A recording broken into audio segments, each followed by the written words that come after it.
In this section, we're going to talk about what motivates people to have plastic surgery.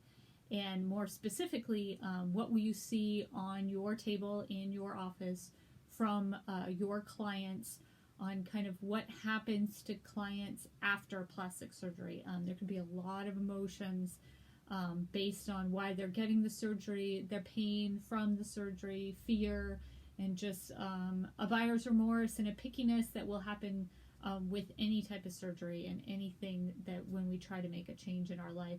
But these emotions are, I find, very specific to this client population, and it's very, very useful to know before we invest the money in the additional training and opening our office, what we may see from our clients, what our clients are going through emotionally and physically after these operations, so we know how best to help them.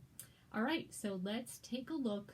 I picked out some really good videos that I find are really valuable to see from a first-person perspective. It's not going to be me talking anymore. It's going to be people that have actually had plastic surgery sharing their emotions in real time about their feelings after getting the surgery. Okay, have fun.